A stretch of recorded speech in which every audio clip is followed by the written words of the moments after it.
You know the feeling. You're not hungry, but that bag of chips or pan of brownies is still calling your name, and the longer you try to ignore it, the louder it gets. Well, today we're exploring whether certain foods can actually be addictive. And we have some insight from Dr. David Kessler, former FDA Commissioner and author of the new book, Diet, Drugs, and Dopamine.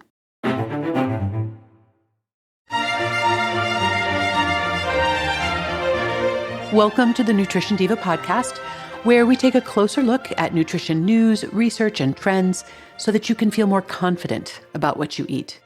I'm your host, Monica Reinagel, and today we're talking about the somewhat controversial topic of food addiction. Are certain foods literally addictive? Should we view or treat compulsive eating as an actual addiction? Dr. David Kessler, former FDA Commissioner and author of the best-selling book, The End of Overeating, has just published a new book. It's called Diet, Drugs, and Dopamine. And this topic of food addiction is a key theme in both books.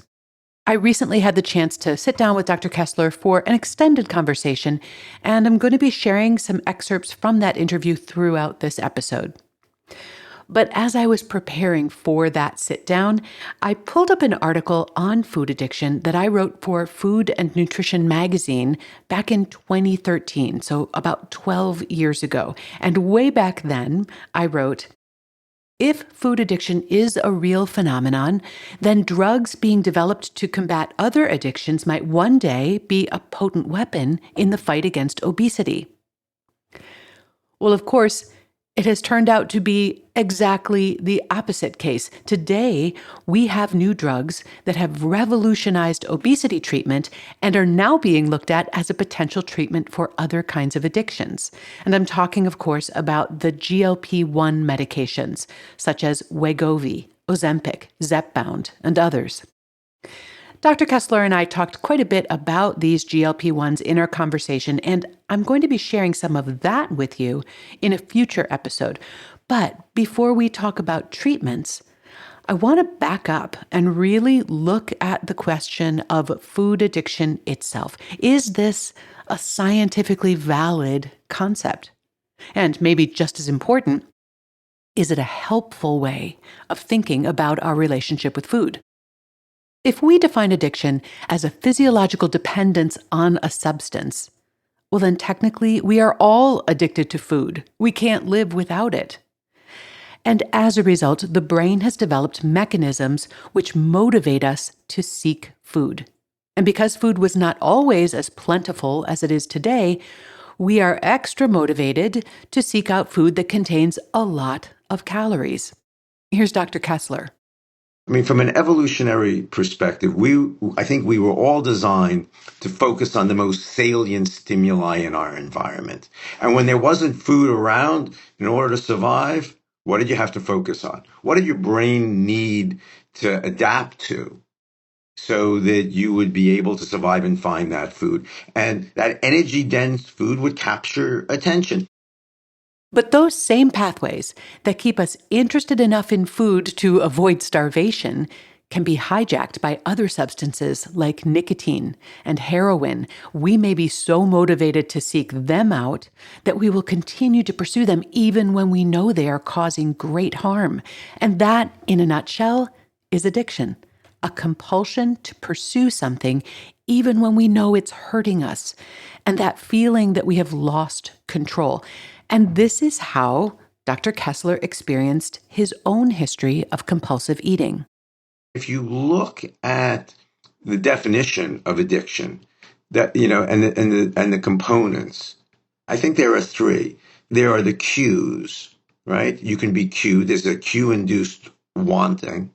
There is craving, that preoccupation, and then I think there's relapse.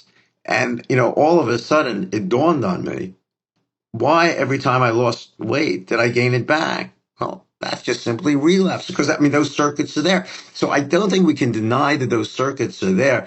You want to call them the reward circuits. You want to call them the addictive circuits. But I think we have to identify there is that pull.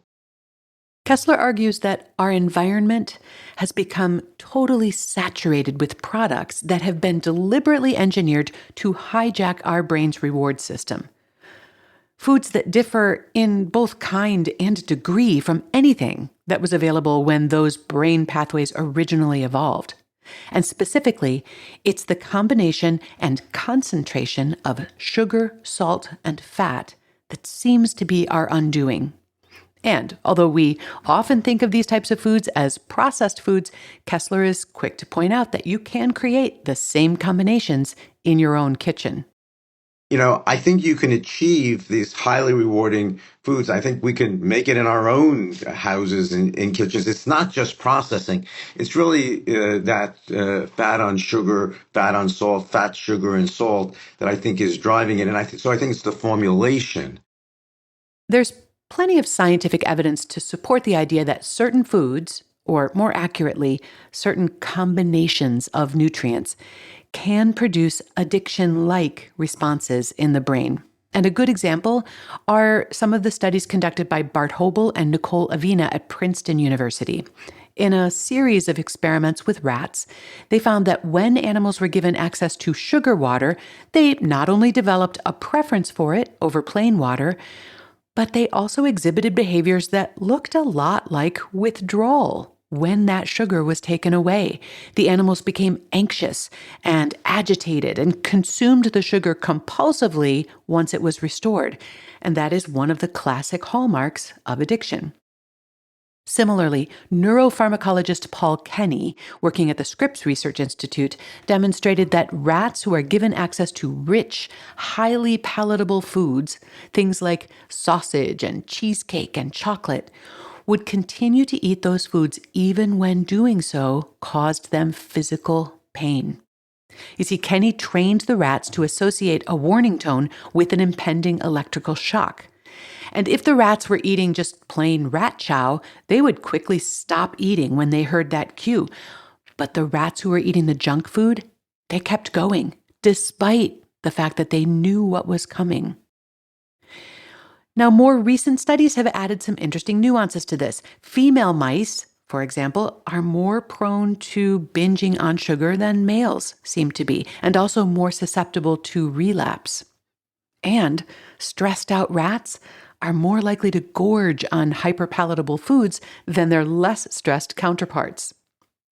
So all of this does suggest that in animals, at least, the drive to consume highly palatable foods can override not only satiety signals, but also basic survival instincts. And that does sound a lot like addiction. And while humans obviously aren't rats, many people who struggle with compulsive eating describe their experience in very similar terms: a sense of urgency and preoccupation, the loss of control, continuing to eat despite negative consequences. And Kessler describes this internal preoccupation, or food noise, as one of the clearest signs that our reward circuitry is being activated. What is that preoccupation? What is that food noise? I mean, that's just cue-induced wanting going off in your head, right? Do I have those thoughts when I don't want to have those thoughts? I have that. There was that cue. There was maybe something in my past at that moment, whether time of day, location, certain stresses, certain feelings that set off those certain cues that in the past I associated, those moments with eating. It changed how I feel. While the addiction analogy may resonate for a lot of people who have struggled with overeating, critics argue that it really oversimplifies a very complex situation. Health policy expert and obesity advocate Ted Kyle argues that the idea of addictive junk food may be an appealing but oversimplified metaphor that doesn't really hold up to scientific or practical scrutiny. A compelling story needs a villain, and in this story of obesity and the health problems that come from it, that villain is the food industry. The enormously appealing narrative of addictive junk food glosses over a fundamental fact about food. The substance of the food we eat, whether it is whole and unprocessed or ultra-processed, is enormously complex. As Kyle notes, food researchers have cataloged almost 140,000 different chemicals that are found in foods. And they're not talking about additives or synthetic ingredients either. They're talking primarily about naturally occurring chemical compounds. And many, if not most, of these interact with the body in ways that we don't fully understand. In contrast, truly addictive drugs like heroin or nicotine are comparatively chemically simple, and they affect the brain in more predictable and straightforward ways. Okay, even if the science on this is far from settled, many people still find the food addiction model helpful from an emotional or a psychological perspective. It can feel validating to have a biological explanation for behavior that's often otherwise framed as a lack of willpower or just a personal failure or character weakness. But there can also be some unintended consequences. And I asked Dr. Kessler about this. You write quite candidly about your own experiences with, I think, what we could consider compulsive eating. And you are comfortable labeling that experience, that loss of control, as food addiction. And clearly, there are some parallels in the way our brains respond to hyperpalatable foods, the way they might respond to other substances or stimuli. But some of the approaches that I have seen that really lean into this idea of food addiction end up promoting behaviors that from the outside look a lot like disordered eating. I know of an individual that embraced something called bright line eating as a solution to her food addiction and has become so rigid and so extreme in her behavior around food that her family is starting to wonder, do we need to stage an intervention here? So, do you see any downside or dangers to framing this phenomenon as addiction, or how do we navigate that? I think you just said it brilliantly, just enormously wise in how you frame that. I understand there is a great resistance, especially among, my eating disorder colleagues.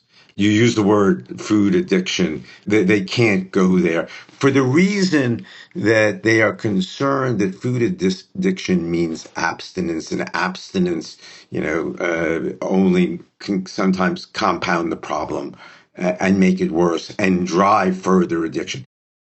This tension is one of the biggest challenges with using the addiction model to describe eating behavior. For some people, it helps them make sense of what they've experienced. For others, it can feel like just slapping on a new label to the same old shame.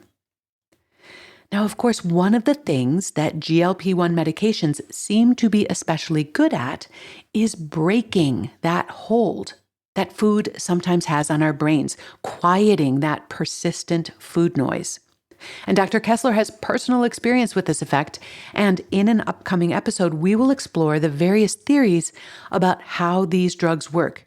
And we're also going to talk about what role the food industry and regulators and policymakers should or can play in fixing what's wrong with our food system. And as with the concept of food addiction, not everyone is on the same page. But for now, let me try to sum up what we've been wrestling with so far.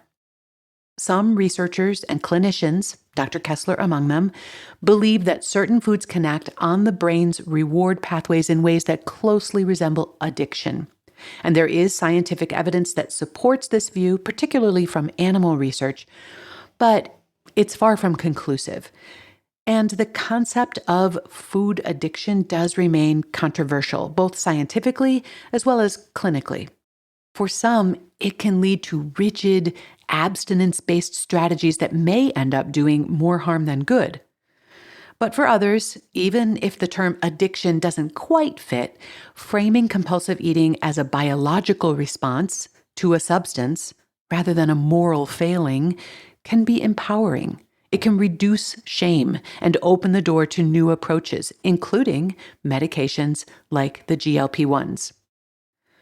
Whether or not you buy into the food addiction concept, however, there's little doubt that the combination of fat, salt, and sugar, especially in concentrated forms, can and does override many of our self-regulation systems. And that understanding can be empowering. There is a strong case to be made for limiting our exposure to these types of foods. And that applies whether they're coming in a brightly colored package or out of our own ovens.